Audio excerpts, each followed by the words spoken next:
top's going to get a lot hotter. She's telling you. Number one is heat rises. And not only is it rising from this piece where only a small plane is exposed horizontally. It's rising from this bottom piece at a much greater rate of speed because look at the broad plane that's exposed horizontally. Right? So heat's rising up dramatically here, and you're going to lose speed on your sides too. So not like you're going to be losing it here. And as a matter of fact, as you're losing heat here, some of it's being collected in that top piece, which even exacerbates the situation worse. So she's absolutely right. That top piece is going to be a whole lot hotter, a whole lot faster. Let's just pretend that we can look at that relationship, understanding the impact of the principle of heat rising, and we can make the adjustment on that plane. Let's say we can do that. So let's say we adjust it so that 60% of our heat, what am I doing? And 120 degrees. So we change the angle to a 60-degree angle, 120-degree angle. So the majority of our heat, twice as much heat is going into the bottom as the top, because somehow we can look at it and make that calculation. And then let's say that calculation is exactly right for the principle that heat rises. That top piece is still going to get a whole lot hotter, a whole lot faster. Let me clean up the mess. Take a look at this drawing and see if anybody can tell me why.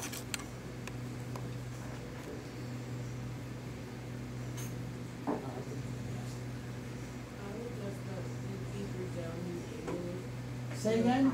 The deeper down you angle it, the higher the heat's going to be. Well, what we're assuming now is the angle would be correct for the principle that heat's rising and it's collecting in the top and losing more at the bottom. So it doesn't have anything to do with the angle of the torch at this point because we made an adjustment for heat rising. There are two other things going on here.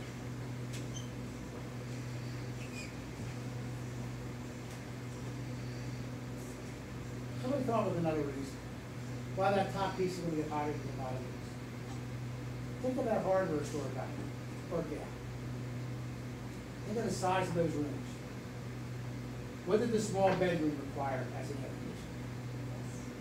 Oh, that's 4,000, 5,000 BTUs. Big room required what? 10, 12,000? See the differential in mass? See how much less mass there is here than there? So this is going to require more units of heat to get the temperature than that is. Even though we're just concentrating on those areas, there's so much greater mass here that's dissipating the heat. So the top is collecting heat at a much greater rate of speed. Because it's like filling up a 4-ounce glass in an 8-ounce glass. It takes more liquid to fill up the 8-ounce glass. It takes more heat to reach temperature than the bottom piece. So let's say I could adjust again. And I make this angle even steeper, and that's the right calculation for those two conditions. Right? There's still one more problem that's causing that top to get hot. I made the adjustment for those first two problems. Any idea what the third one is? What? Sarah? No, because we made that adjustment in our hypothetical. In this.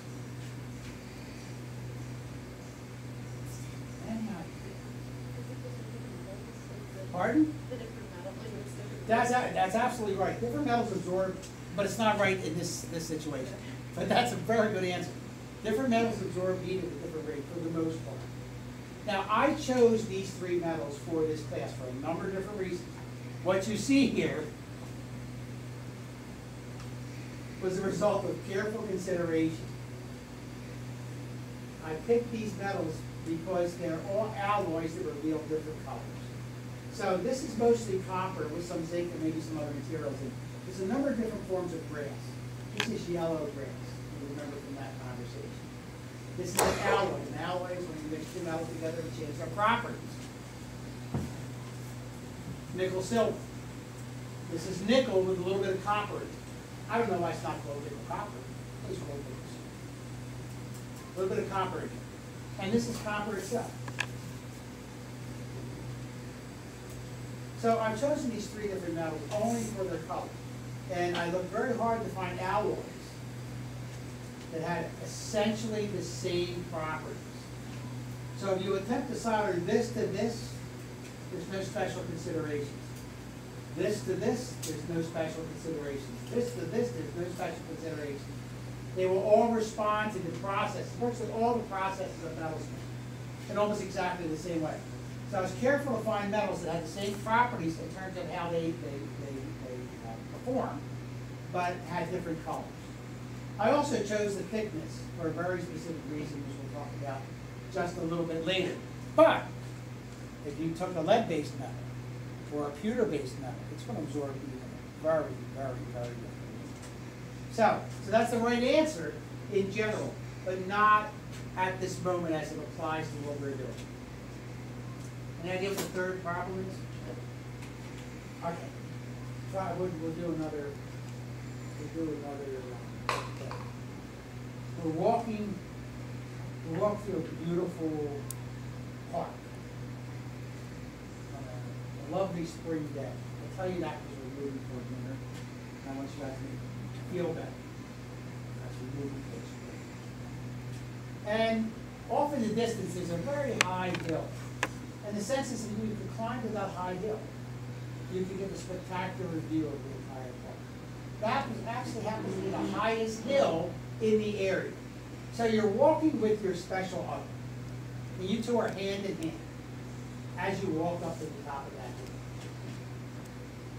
Your special other is 6 inches taller than you. And at that moment when you get to the top of the hill, a giant thunderstorm races into the cloud. And there's lightning crashing all around. Are you going to continue to hold on to your special other's hand? If you believe the concept that lightning strikes the highest point. No, you're letting go. Are you letting go? Probably, yeah. It's sad because wouldn't you like to have that sense that that special other was holding your one's hand at the moment that they turned into charcoal? Wouldn't that be like that? At least makes that moment a little more special. Yeah? But why let go of their hand? It's not going to strike you. It's going to strike that taller individual, right? Why? It's going to travel through his body, through your hands, and then into your body. And as you're watching him fry, he's watching you fry. Or her fry, and she's watching. Okay.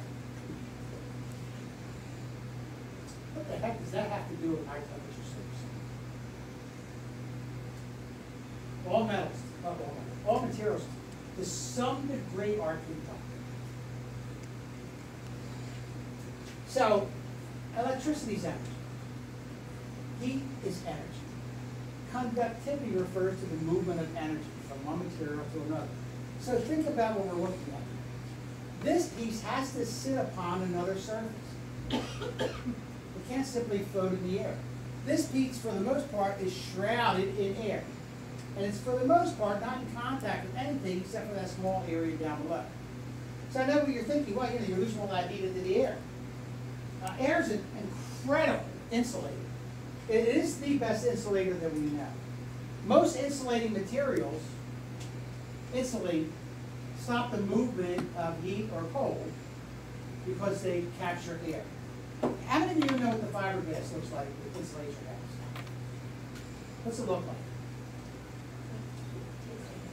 It's pink and something you get at the carnival. Cotton candy. All right, cotton candy. Looks like pink cotton candy, right?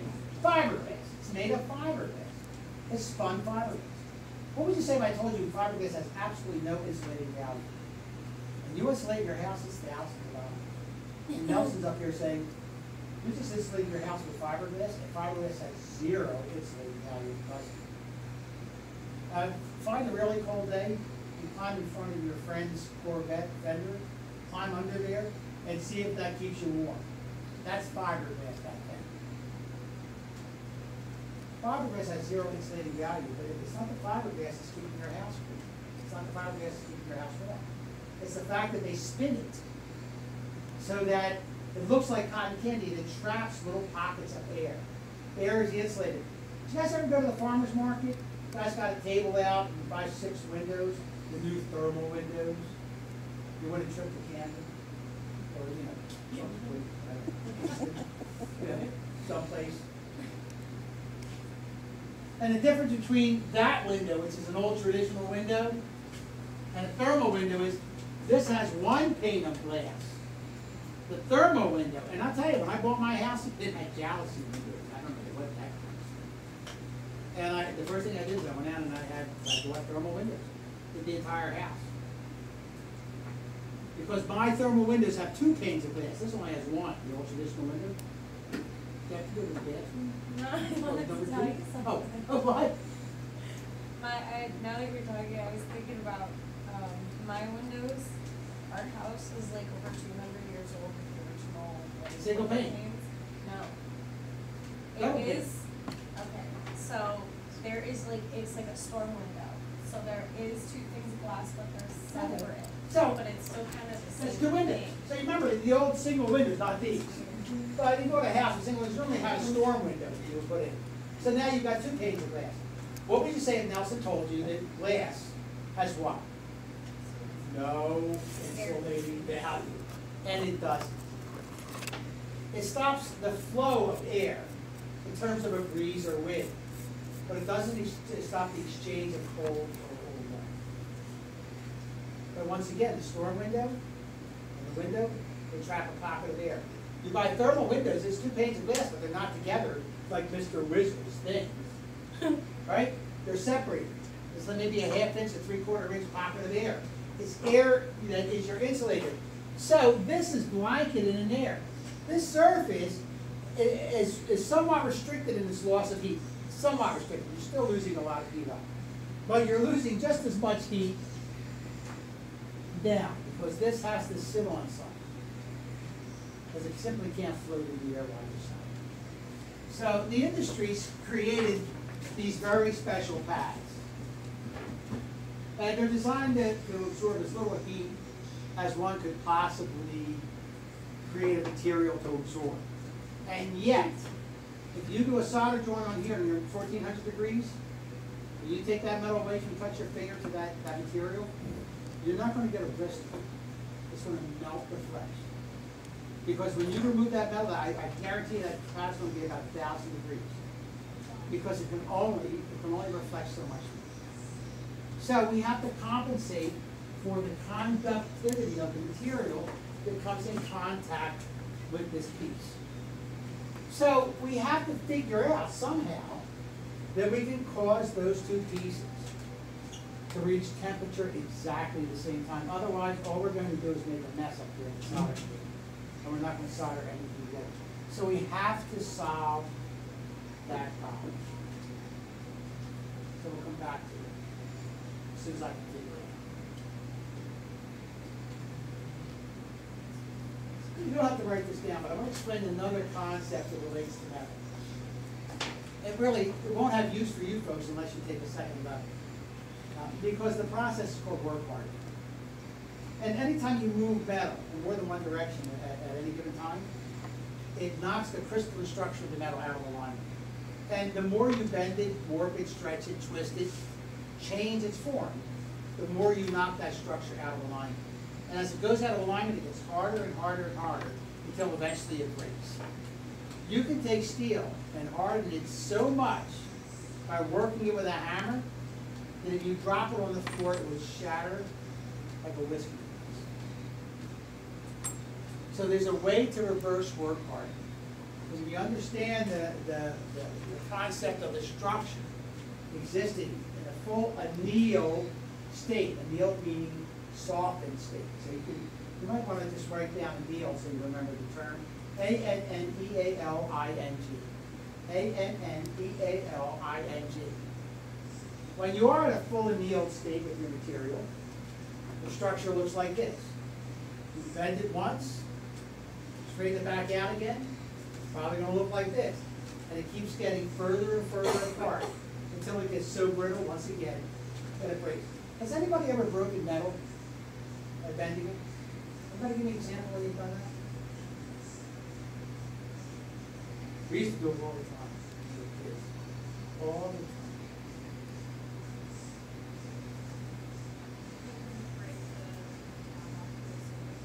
Yeah, right. That's an extraordinarily good example. One that I never thought of it in the newspaper. That's actually better than mine because nobody knows what I'm talking about anymore. Yeah, we would lock our keys in our car. Now the new technique for getting in the car when you lock your keys in, I know because my wife locks her keys in my car all the time. Called triple A. Yeah. In the old days, we didn't have electronic locks.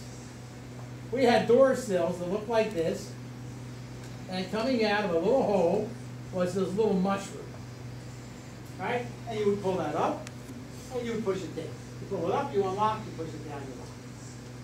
So what we would do, if we locked our keys in the car, we would go knock on someone's door. And in those days, you could knock on somebody's door, they wouldn't shoot. Oh my gosh. They would open their door and say, "Can I help you?" And you would say, "You have a code hanger, so you want it." Even now, with the electronic ones, you can do the same thing. You don't do it exactly the same way because you have to push a button. But here, what we would do is we would take the coat hanger. That one that drawing is right there. Yeah, that's the coat hanger. Now keep it. Yeah, that's from the Tuesday, Thursday class. So you take the coat hanger, you unravel it, and it looks like this, right? Because you got both ends twisted, and you got the hook. You can't get that between the door and the body so that you can feed it down, and you want to ultimately have a nice straight piece, and you bend the hook, and then you would hook underneath here, and you would pull the lock up, and you would get into your car. It would take 3 minutes, unless a cop saw you doing it, then it's just got out. Pretty sure it would take longer if you didn't have people that was your heart. Here's the problem, though. You got to get those ends off. Because you can't get those between the door sill and the body. Right, so you're doing it. You just would bend them. And most people think when you're bending them, you're making them weaker and softer, and eventually the metal tears. That's what it seems like. That's not what's happening. Every time you bend it, the metal's getting hard until it's gotten so brittle it just snaps. I can realign that prior to snapping. I can realign that structure in the parallel bands by raising the temperature of our metals to 900 degrees. At 900 degrees, a work-hardened piece of metal will move to its full annealed state. It will be as soft as it was when it came from the factory. Does that have to do with solder?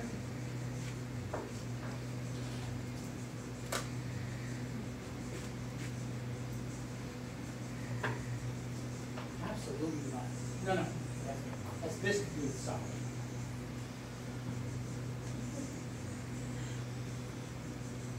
When you reach the annealing temperature, 900 degrees, are non-ferrous metals. Non-ferrous means non-iron based. And again, our metals are nickel-based or copper-based. When you reach 900 degrees with our non-ferrous metals, the metal spontaneously oxidizes. That little piece of metal I held up that was absolutely filthy. Remember we talked about oxidation and it slowly develops? It took months after they cleaned the Statue of Liberty before it actually started to oxidize. It went green.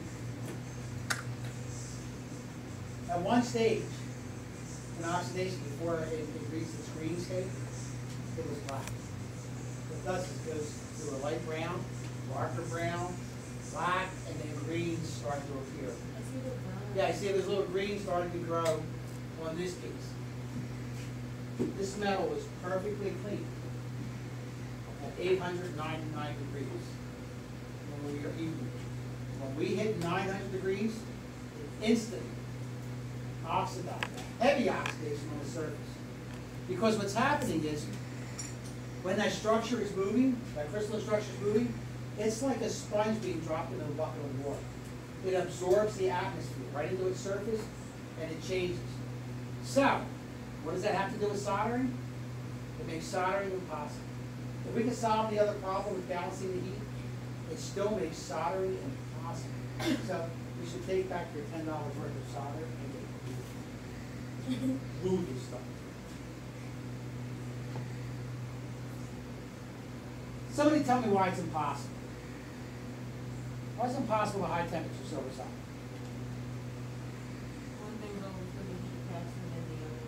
Pardon? One thing's always gonna heat faster than the other. Not actually the answer, but close. It's gonna oxidize right away. Yeah, what temperature are you soldering at? How do you get to 1400 without hitting 9? So you made the metal clean, you made it tight, somehow you were able to balance the heat in both, but as soon as you hit 900 on your way up, it's no longer clean. Matter of fact, it's absolutely, it's filthy as can be, it's spontaneous oxidation. So we have two problems we absolutely have to solve. So here's the solution.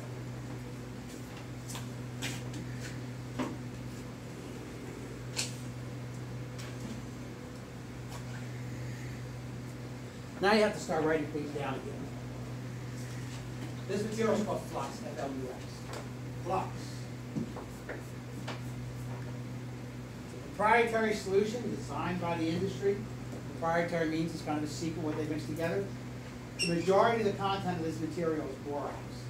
You know what borax is. 20 million borax. When I was a kid, and it's still around, which is a laundry detergent. Borax is an incredible flux material. Not only is it a little bit acidic, so it dissolves a little bit of dirt. There's a little bit of dirt that remains or oils on your metal after you cleaned it. It will dissolve that stuff away. It also acts as a shield. So if I were to paint this white mayonnaise-like material,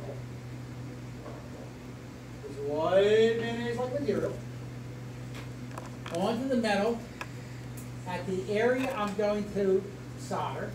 So I would paint it across this joint here, paint it across that joint there. I would only paint it on one side. I will not paint the entire piece, because then you have a giant mess, and I'll explain why shortly.